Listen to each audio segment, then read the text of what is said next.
Good evening. बहुत बहुत स्वागत है आप लोग का अपने ही चैनल बिहार एजुकेशन में।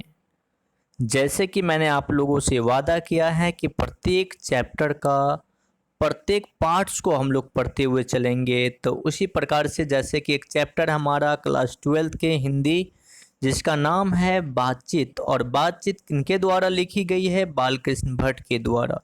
और इस चैप्टर के हम लोग जीवन परिचय को देखे, इस चैप्टर के हम लोग जो है ना बालकृष्ण भट्ट की रचनाएं को देखे, और इस चैप्टर के हम लोग जो है ना पाठ के सारांश को भी देख लिए। और आज हम लोग पढ़ेंगे इस चैप्टर के ऑब्जेक्टिव क्वेश्चन। अगर पाठ के सारांश को या इनके जीवन के परिचय को, इनकी रचनाएं को अगर अच्छे से पढ़े होंगे, समझे होंगे, तो मैं उम्मीद करता हूं कि आप लोग सभी के सभी क्वेश्चन आसानी से एकदम देखते ही आप लोग टिक लगा देंगे, इसमें कोई दिक्कत नहीं होगा। लेकिन वो भाई बहन जो उन्होंने मतलब इस चैप्टर को नहीं देखा हो, इसके जीवन परिचय को नहीं समझा है, तो पहले जाकर के पीछे वीडियो जो है प्लेलिस्ट में उनको जाकर के देख लीजिए आप लोग, और उसके बाद आकर के यहाँ पे सारे ऑब्जेक्टिव को हम लोग एक एक करके टिक करेंगे। चलिए तो स्टार्ट करते हैं। हमारा पहला क्वेश्चन है इस चैप्टर का, बाल कृष्ण भट्ट किस काल के रचनाकार है?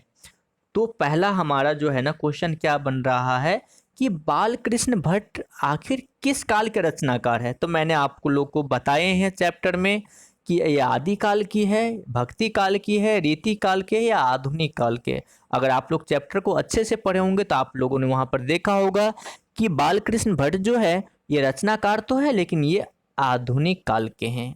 ऑप्शन नंबर हमारा डी आंसर सही है।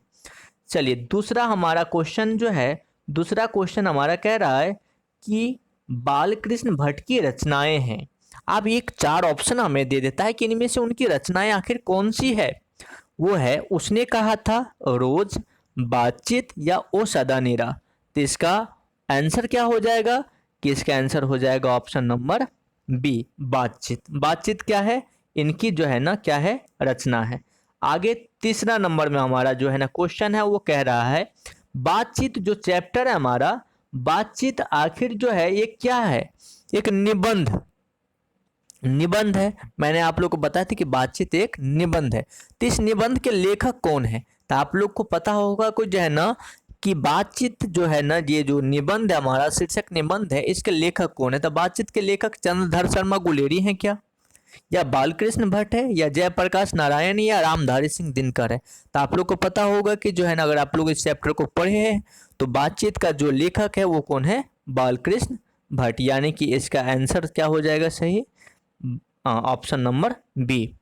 चौथा नंबर क्वेश्चन हमारा कह रहा है कि बातचीत के माध्यम से बालकृष्ण भट्ट क्या बतलाना चाहते हैं? आखिर बातचीत के माध्यम से वो हमें क्या बतलाना चाह रहे हैं? तो ऑप्शन दे रहा हमारा बातचीत की शैली, भाषण की शैली, संवाद की शैली, या इनमें से कोई नहीं। तो इसका आंसर सही आंसर हो जाएगा ऑप्शन नंबर ए, बातचीत की शैली। चलिए उम्मीद करता हूं कि आप लोग को आसानी से ये सब समझ में आ रहा होगा। चलिए आगे हम लोग पांचवें नंबर क्वेश्चन को देख लेते हैं। पांचवा नंबर क्वेश्चन हमारा कह रहा है कि बातचीत साहित्य की कौन सी विधा है? यानी कि बातचीत जो हमारा चैप्टर है साहित्य की कौन सी विधा में आते हैं, यानी कि साहित्य के किस पार्ट में आते हैं, किस भाग में आते हैं? ये उपन्यास है, क्या ये कहानी है, या ये निबंध है, या ये नाटक है? तो मैंने आप लोग को कहा था कि ये जो बातचीत जो है वो क्या है? निबंध है। तो ऑप्शन नंबर कितना हो जाएगा? सी। इसका आंसर हो जाएगा सी। आगे छठा क्वेश्चन कह रहा है हमारा कौन सा उपन्यास बालकृष्ण भट्ट द्वारा रचित है? यानी कि चार ऑप्शन हमें दिया जाता है या चार दिया गया हुआ है, और यहाँ इसमें पूछा जा रहा है कि इनमें से कौन सा जो है उपन्यास जो बालकृष्ण भट्ट के द्वारा लिखी गई है। तो मैला आंचल जो इनका है ही नहीं, गोदान इन्होंने लिखा ही नहीं है, और 100 अजान एक सुजान इन्होंने ये लिखा है। तो आपका आंसर कौन सा हो जाएगा? 100 अजान एक सुजान, ऑप्शन नंबर सी। चलिए उम्मीद करता हूँ कि आप लोग को अच्छे से समझ में आ रहा होगा, आप लोग को अच्छा भी लग रहा होगा पढ़ने में मेरे साथ। और लगता है तो एक लाइक जरूर आप लोग कर देंगे वीडियो को। काफ़ी मेहनत लगती है ना दोस्त इसको बनाने में। देखो कितना बारीकी से मैंने लिखा है, फिर लिखने के बाद फिर इसको रिकॉर्डिंग करना, दैट्स ए वेरी डिफिकल्ट। आप लोग एक लाइक भी नहीं करते हैं तो ये एक अच्छी बात नहीं है, कितनी मेहनत पड़ता है मुझे। और आप लोग का लाइक जो मिलता है उससे मुझे क्या होता है, मैं उससे आगे से जो है ना, मतलब आप लोग को लाइक को देख करके मैं प्रेरित होता हूँ। मुझे लगता है कि नहीं, इन लोग को जो है ना बस अच्छा से अच्छा चीज़ें हमें देना चाहिए, अच्छे से अच्छी चीज़ें हमें बताना चाहिए, चैप्टर को एकदम अच्छे से एकदम ईजी तरह से कंप्लीट करा देना चाहिए जो है ना, ताकि बच्चे को अच्छा से एग्जाम जाए और उसे किसी चीज़ की दिक्कतें ना हो। चलिए अगला क्वेश्चन हम लोग देख लेते हैं। कह रहे कि बोलने से ही मनुष्य के रूप का साक्षात्कार होता है, ये किसने कहा था? तो मैंने आप लोग को चैप्टर में पढ़ाया है कि इसमें दो व्यक्ति है, एक एडिसन, एक बेन जॉनसन। ये दो व्यक्ति ऐसा है जिन्होंने अपने अपने मत दिए थे इस चैप्टर में। तो आखिर यहाँ पे वही पूछ रहा है कि आखिर किसने कहा था कि बोलने से ही मनुष्य का रूप का साक्षात्कार होता है। तो इसका ऑप्शन दे रहा हमारा, एडिसन ने कहा था, बेन जॉनसन ने कहा था, उपेंद्र प्रसाद ने कहा था, या श्याम ठाकुर ने कहा था। तो अगर आप लोग चैप्टर को पढ़े होंगे, पाठ को, सारांश को, तो मैंने वहां पर बता रखा है कि ये जो है ना बेन जॉनसन ने कहा था। इसका आंसर क्या हो जाएगा, जो है ना ऑप्शन नंबर बी। आगे जो है हमारा जो है ना क्वेश्चन कह रहा है 8वां नंबर में, कि 8वां नंबर में जो क्वेश्चन हमारा कह रहा है कि बातचीत से मन किस प्रकार का हो जाता है, यानी कि जब हम लोग बातचीत किसी से करते हैं तो हमारा मन कैसा होता है, उस समय क्रोधपूर्ण होता है, या भारी हो जाता है, या हल्का या स्वच्छ हो जाता है ना? तो यानी में से कोई भी नहीं। तो देखो ऑप्शन हमारा 3 दे रहा है, उसमें से आंसर क्या हो जाएगा, हल्का और स्वच्छ, यानी कि आंसर नंबर हमारा हो जाता है सी। क्योंकि जब हम लोग किसी को बातचीत करते हैं किसी से, तो मन थोड़ा देर के लिए क्या होता है, एकदम वैसा लगता है कि भार थोड़ी सी कम हो गई है। ठीक है, चलिए अगला क्वेश्चन हम लोग देखते हैं। कह रहा है कि किसके न होने से सृष्टि गूंगी प्रतीत होती है, यानी कि मान लो कि क्या चीज ऐसा हमारे धरती पर नहीं होता जिससे हमारा पूरी सृष्टि, पूरी दुनिया गूंगी रहती। तो आपको जानते हैं कि वाक है ना, वाक शक्ति हमारा, बोलने की कला, अगर ये बोलने की कला हम में नहीं होती, सपोज है ना, हम लोग को जो है ना आर्ट ऑफ कन्वर्सेशन नहीं होते हमारे अंदर, तो हम लोग क्या करते हैं, हम लोग तो गूंगे रहते हैं, हम लोग किसी से अपने एक्सप्रेशन नहीं कर पाते, मतलब अपने जो बातचीत करना चाह रहे हैं, हाँ हम लोग किसी को अपने मन की बातें जो है ना शेयर करना चाह रहे हैं, किसी से बांटना चाह रहे हैं, कुछ जो है ना बताना चाह रहे हैं, क्या हम कर सकते हैं? नहीं कर सकते थे। तो हमें जो है ना सबसे ज़्यादा किसकी ज़रूरत होती है, वाक शक्ति की। और वाक शक्ति जो है हमारे पास, ये भगवान की बहुत बड़ी देन है हमारे लिए। ठीक है, तो इसमें क्या करें, किसके ना रहने से, तो दिव्य शक्ति के ना रहने से चीजें गूंगी नहीं हो सकती कभी। स्मरण शक्ति यानी कि यादें रखना, तो याद रखने से बोलने का कोई तात्पर्य नहीं है वहां पर। लेकिन वाक शक्ति, अगर जुबान, अगर हमारे पास वाक शक्ति नहीं होता, आर्ट ऑफ कन्वर्सेशन नहीं होता है ना, we don't know how to converse with an and everybody, how, तो मतलब ये क्या होता। तो अगर वाक शक्ति supported, we don't know what is the part of conversation, we don't know what is the art of conversation, how can you converse to someone, how can you talk to someone, how can you share our feeling to someone, है ना, that's a very difficult। और मैं ये बात अगर बताना चाहता हूँ कि बहुत ज़्यादा मतलब ये एकदम अधूरा रहता दुनिया। मान लो कि अगर ये सब हम करना नहीं जानते, हम अपने बातचीत की कला को नहीं जानते, कन्वर्सेशन करने नहीं आता, हम अपने आप को, अपने फीलिंग जो हमारे अंदर चल रही हो किसी को मैं शेयर नहीं कर सकता, तो कैसा लगता है कि दुनिया क्या पूरी हो जाती है? दुनिया की एकदम से क्या रहता, अधूरा रहता। आज हमारे पास जो है ना गॉड गिफ्टेड एक वाक शक्ति है, जिसके माध्यम से वो हम लोग क्या करते हैं, we are conversing to someone, है ना, और शेयरिंग आवर फीलिंग्स, जो भी हमारे अंदर है उसको हम शेयर करते हैं। चलो इसका आंसर क्या हो जाएगा, तो आंसर हो जाएगा ऑप्शन नंबर सी, वाक शक्ति। Very good. चलिए आगे आप लोग बने रहिए, अगला क्वेश्चन हम लोग देख लेते हैं। 10वां नंबर क्वेश्चन हमारा क्या कह रहा है कि आर्ट ऑफ कन्वर्सेशन, हमारा क्वेश्चन क्या कह रहा है कि आर्ट ऑफ कन्वर्सेशन कहाँ के लोगों के सर्वाधिक प्रचलित है। तो अगर आप लोग चैप्टर पढ़े होंगे तो वहां पर मैं बता रहा हूं कि आर्ट ऑफ कन्वर्सेशन की जो कला बताई गई है कि सर्वश्रेष्ठ बताया गया है कि वो कहाँ के लोगों के हैं, that is Africa, Bharat, Canada या यूरोप के। तो मैंने वहां पे बता रखा है कि वहां पर जो बातचीत की जो कला है, जो सबसे अच्छा आर्ट वर्क कन्वर्सेशन है, आर्ट ऑफ कन्वर्सेशन है, वो हमारा क्या है, यूरोप के है। थोड़ा सा क्या होता है, मेरी लैंग्वेज थोड़ी सी स्पीड है और हिंदी बोलने में थोड़ी सी मुझे कठिनाई होती रहती है, तो इसके लिए कर थोड़ा सा जो है ना कभी कभी हिंदी मेरी जो है ना कुछ इधर उधर हो तो उसके लिए माफ़ी चाहते हैं, क्योंकि जब स्पीडली बोलते हैं तो इंग्लिश के अलावा हिंदी जो होती है बहुत कम बोलाता है जुबान से।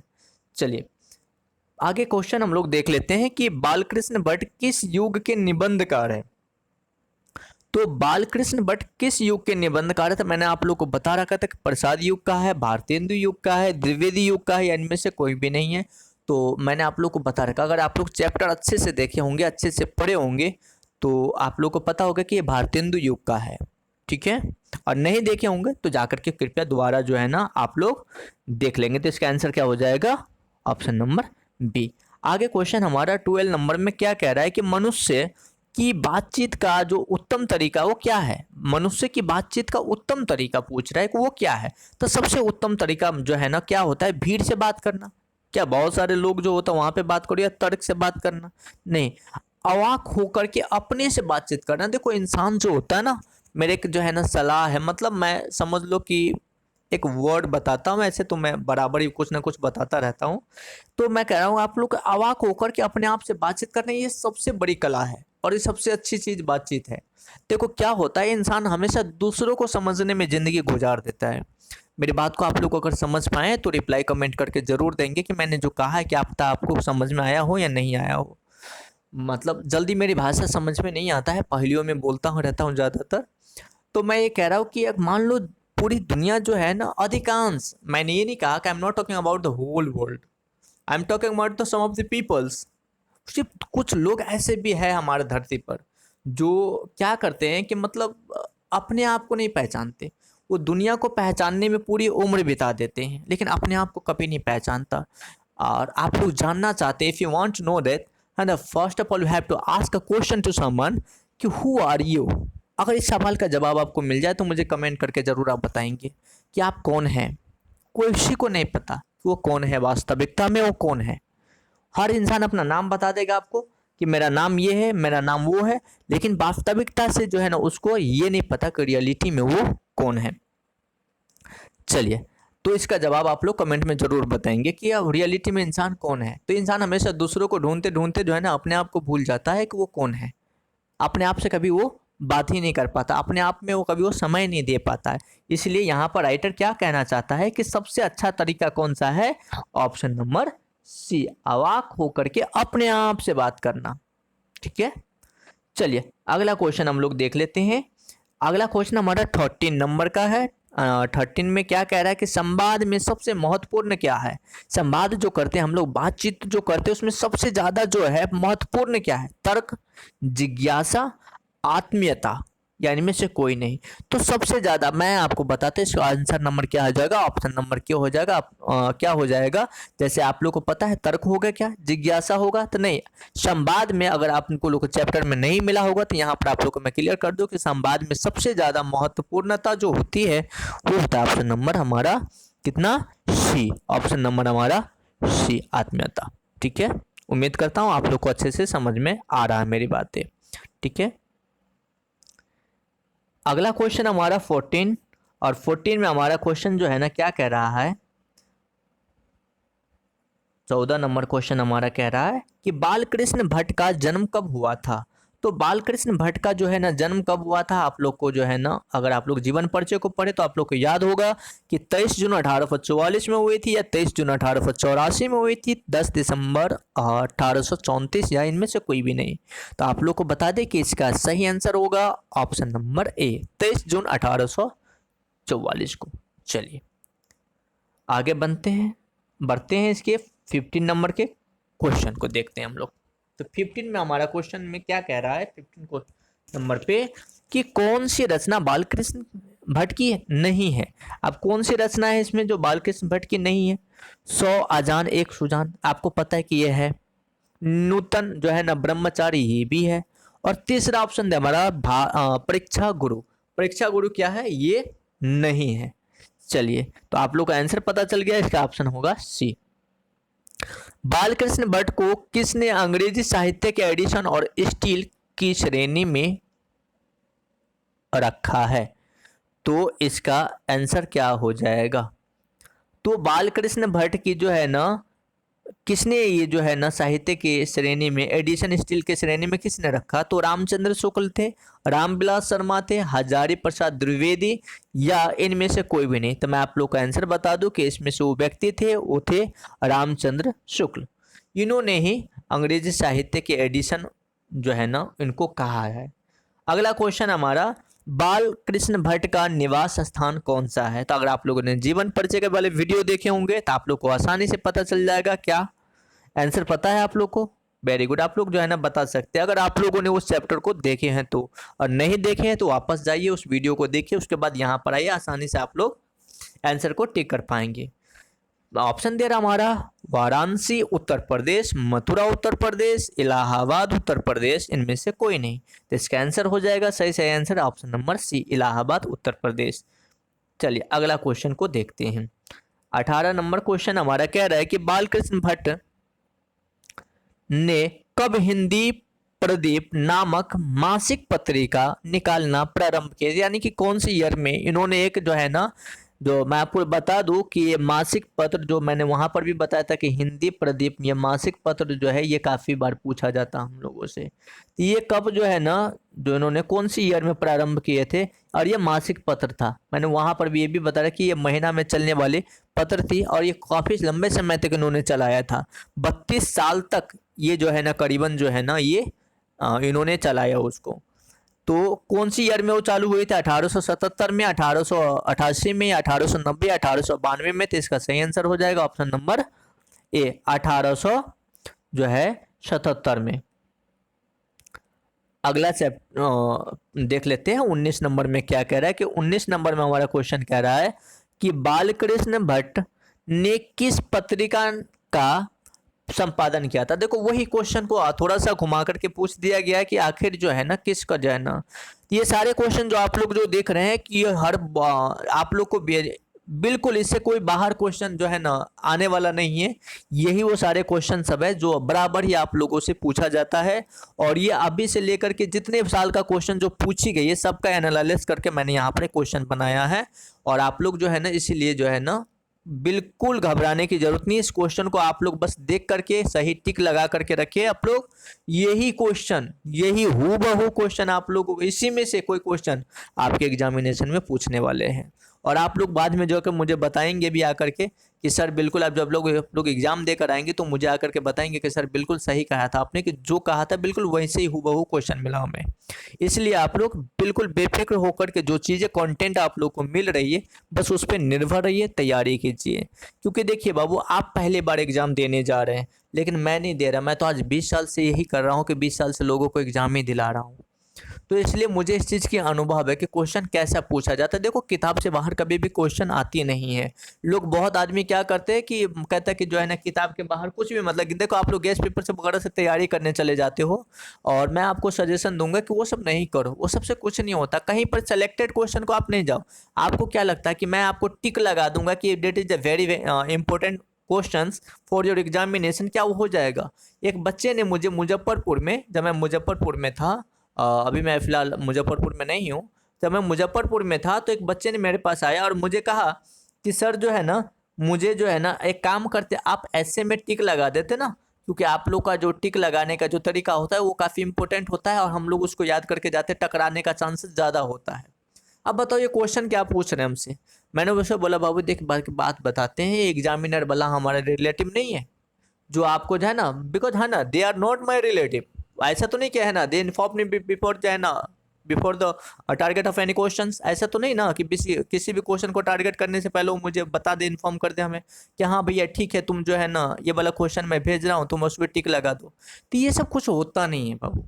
कोई भी ऐसे आप जो है ना खुद से बनाना सीखिए, ना कि आप किसी पे निर्भर हो जाइए मेरे पर कि सर आप BBI लिखा दीजिए ना वो आ जाएगा। ऐसा कुछ भी नहीं। कोई मेरे रिलेटिव है कि जो मैं लिखाऊंगा उससे पूछ कर लिखाऊंगा, या जो मैं लिखूंगा यहाँ पर पढ़ा दूंगा वही वो पूछ देगा। लेकिन हाँ, इतना भरोसा रखिए किसी चीज़ की कला, तो ऐसे में कोई भी टेक्निक होती नहीं है जो आप लोग किसी के ऐसे पर BBI करने चले जाएं। वो सब खुद से बनाना होता है आप लोग को, ठीक है। इसमें भी ऐसे आएगा तो आप लोग उसमें भी VBI मैं आपको 8-10 तरह का लिखा दूंगा, तब इसमें ये नहीं कहूँगा कि VBI ये देखो VBI कुछ होता नहीं है बाबू मेरे तरफ से, सब कंसेप्चुअल है। आप खुद से बनाना सीखिए, आपको अगर खुद से बनाने आता है तो आप किसी भी चीज़ पे पूछेंगे तो आप बता देंगे, किसी के भरोसे नहीं रहिए, ठीक है। हाँ लेकिन हाँ अब ये सब NCERT जो है ना किताब से जुड़ा हुआ है, ऐसे जो है आपके वो किताब से जुड़ा हुआ नहीं है, इसलिए वो कोई VBI नहीं हो सकता है। लेकिन ये जो क्वेश्चन आप लोग कर पा रहे हैं अभी जो है ना, हम लोग जो ऑब्जेक्टिव कर रही है हमारा किताब से है, तो इसलिए ये VBI है। ये जो क्वेश्चन सेलेक्ट कर दिया हूँ ना ये VBI, इससे कोई बाहर नहीं पूछा जाएगा। तो जो किताब से जुड़ा हुआ है, जो आपके NCERT बुक से जुड़ी हुई, उसमें क्या है हम टिक मार सकते हैं, उसमें कोई दिक्कत नहीं है। लेकिन इसके बाहर जो जो सिलेबस से बाहर की जो है, किताब से बाहर की चीज़ें पूछ रही, उसमें कोई VBI नहीं होती है, ठीक है। चलो क्वेश्चन को जो है ना 19 नंबर क्वेश्चन को हम लोग देखते हैं। और क्वेश्चन हमारा कह रहा है बालकृष्ण भट्ट ने किस पत्रिका का संपादन किया था। तो किस पत्रिका का किया था, अभी हम लोग पीछे जो है ना 18वां नंबर क्वेश्चन में देखे थे कि हिंदी प्रदीप, कौन सा क्वेश्चन था हमारा, पत्रिका था हमारा हिंदी प्रदीप। तो इसका आंसर कौन सा हो जाएगा, ऑप्शन नंबर बी। आगे कह रहा है 20वां नंबर जो है ना हमारा कह रहे कि कौन सी रचना बालकृष्ण भट्ट की नहीं है। तो कौन सी रचना बालकृष्ण भट्ट की इसमें से नहीं है, तो मेघनाथ वध या वेणी संहार या पद्मावती या मेघदूतम। तो मैं आप लोग को बता दूं कि मेघनाथ वध जो है ना इनकी रचना है, वेणी संहार भी इन्हीं की रचना है, पद्मावती और लेकिन चौथा नंबर ऑप्शन नंबर डी ये इनकी रचना नहीं है। आगे जो है क्वेश्चन कह रहा है किस नंबर में कि नाटक के प्रारंभ में होने वाले मंगल पाठ को क्या कहा जाता है। तो देखो कहीं पर भी गांव घर में आपने देखा होगा कि नाटक वगैरह जो खेलते हैं तो उसमें पहले एक आरती के टाइप के कुछ जो है ना भजन गाते हैं वो लोग, उसको क्या कहा जाता है ये पूछ रहे हैं। तो ये क्या वो भजन होता है, नंदी पाठ होता है, मंगलाचरण होता है या आरती होता है। तो मैं आपको बता दूं कि वो भजन नहीं होता, वो नंदी पाठ भी नहीं होती, वो आरती भी नहीं होती, उसी को कहा जाता है, सी नंबर ऑप्शन हो जाएगा मंगलाचरण, इसी को कहा जाता है। चलो एक और भी क्वेश्चन हमारे पास, उसको भी देख लेते हैं कि बालकृष्ण भट्ट का निधन कब हुआ था। तो बालकृष्ण भट्ट का निधन जो है ना, अगर आप लोग जीवन परिचय को देखें तो आसानी से आपको याद होगा कि इसका जो है ना निधन हुआ था वो हुआ था 20 जुलाई 1914 ईस्वी में, ठीक है। तो ऑप्शन इसका आंसर हो जाएगा ऑप्शन नंबर ए। उम्मीद करता हूं कि आप लोगों को ये सब चीज़ें समझ में आया होगा बहुत आसानी से। जिनको नहीं समझ में आया वो पिछले का वीडियो देख करके आप लोग आगे आके ऑब्जेक्टिव को सॉल्व करेंगे। और जिनको समझ में आ गया, अच्छा लगा, सारे क्वेश्चन आप लोगों से बन रहा है, उनसे आपसे है ना उनसे रिक्वेस्ट है कि आप लोग वीडियो को लाइक करके जरूर जाएंगे, ठीक है। चलिए बहुत बहुत धन्यवाद आप लोग का, इतने समय मेरे साथ आप लोग जुड़े रहे हैं।